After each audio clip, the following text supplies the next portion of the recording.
Thank you, Todd. I'd like to turn now to Mike Huckabee, the former governor of Arkansas, Fox News contributor. Governor, I was on Twitter trying to scan for information from this train crash, and instead I see Governor Huckabee tweeting, "Get up early Sunday morning, get ready for church. I'll be on Fox and Friends. Those who watch will sing the hymns better. If you miss it, the pastor will point his finger and scream right at you." Sir, can you really back that up? Absolutely. If you don't watch this segment, all those people who miss it, when they get to church today, the pastor is going to scream at them and call them out, and it's going to be embarrassing. That's why they should watch Fox and Friends every day. Somebody who's if screaming. The president watches, why shouldn't the rest of America? Somebody who's screaming, quote unquote, this morning, former CIA Director Leon Panetta says he's never seen anything like this in his lifetime, like the memo release. Let's listen to him, and then we'll get your reaction. When the president distrusts the Justice Department and the FBI, they are our primary law enforcement institutions in this country. They're the primary law enforcement agencies under our Constitution. And when the president distrusts the FBI and the Justice Department, as he did in this matter, I think it does create a crisis in our system of government. Governor Huckabee, are we in a crisis?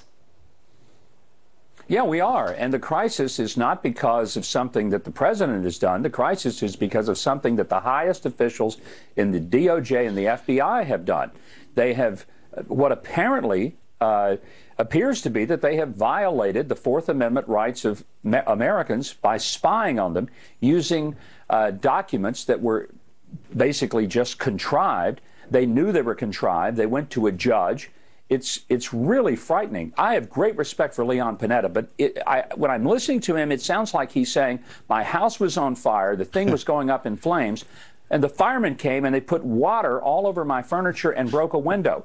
Boy, we've got to stop these firemen from breaking windows and putting water on my furniture. Yeah, good point. Guys, Governor, we've got to get this in context. Yeah, and the context, Governor, is what about the fact that some of the most senior government officials that we should be able to trust at the FBI and the Department of Justice go to get a FISA warrant and fail to tell the judge, oh, by the way, the information here in the heat of a presidential campaign, the fall of 2016, we need to surveil someone in the Trump campaign. And oh, by the way, we're not telling you the information is coming from a dossier paid for by Hillary Clinton and the DNC. That's the problem. If you obtain evidence by doing something dirty to get it, then the evidence is tainted. The legal doctrine is the fruit of the poisonous tree, they call it. But it's not unlike a cop who plants drugs on someone in order to get an arrest. If you're really out to get somebody, you can probably do it. And even if they don't get convicted and go to prison, you've ruined their lives. By the time they pay their legal expenses and go through the humiliation of being accused of things, and some people will never believe they're innocent, even if they're later proven to be, then their lives are destroyed. This is why we must have law enforcement at all levels that is of the highest caliber and the utmost integrity. And look, 99.9% of the time we do. But when we have a problem with it, you can't just ignore it any more than you could ignore Bull Connor turning on water hoses and spraying people down in the streets and saying, well, that's law enforcement, you got to respect it. No, we don't. We don't respect that level of law enforcement, because when the law enforcement begins to be the law breaker, you've got to stop it, root it out, and turn the lights on and clean it out. And that's what has to happen here.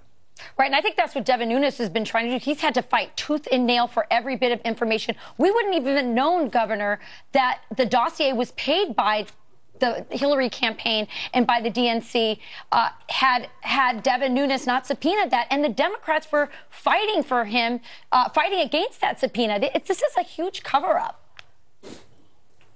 It is a cover-up. What I think maybe disturbs me more than the Democrats trying to keep this under wraps, because I sort of expected that. But I don't understand how people in the media, people who normally want to expose everything, people who wanted to make sure that the Pentagon Papers got published, people who have wanted to make sure that we knew everything about Iran-Contra, people who wanted to make sure that we knew everything about every implication of Watergate.